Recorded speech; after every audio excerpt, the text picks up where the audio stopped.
Hello, Mr. Deaton. We are at Verizon, and my dad is getting a phone upgrade, and it has taken probably like 3 hours. So I'm going to go ahead and do my response before it gets way too late and when we finally get home.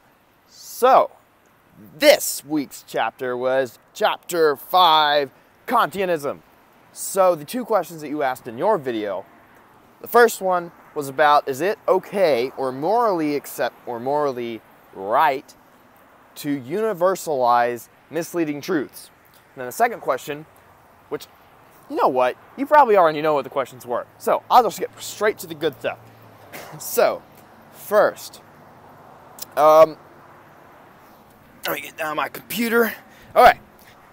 So, is it consistent with a categorical imperative, outright lies versus misleading truths, and can you universalize those misleading truths? So, I really do see both points. I see the reasons behind what you say as far as like it would undermine the entire system of truths, and I also see Kant, Sandel's, and Bill Clinton's point of view as like people would think more before they assume. The thing is, wow, that's a loud motorcycle.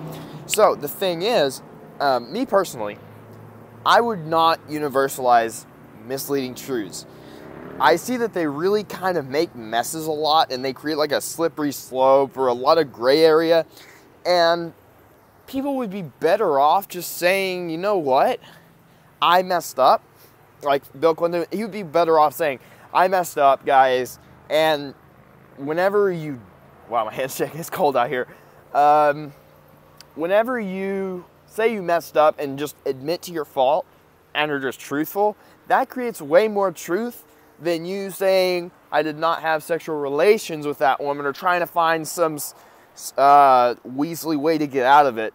Yeah, you could say, oh, that was an artful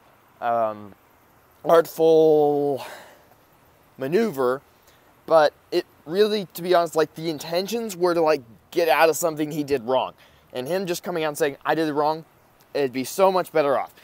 So,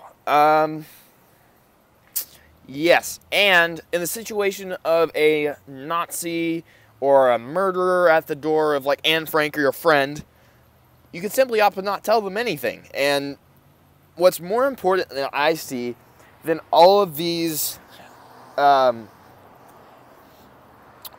principles is really just maintaining your integrity. If you feel you being at one with yourself, and I feel that that kind of applies to the intelligible aspect of your person and you as a human, you being able to fully stay in integrity around your decisions, who you are, and if you messed up, owning up to that, and just really knowing who you are and continuing to go through life whole and complete.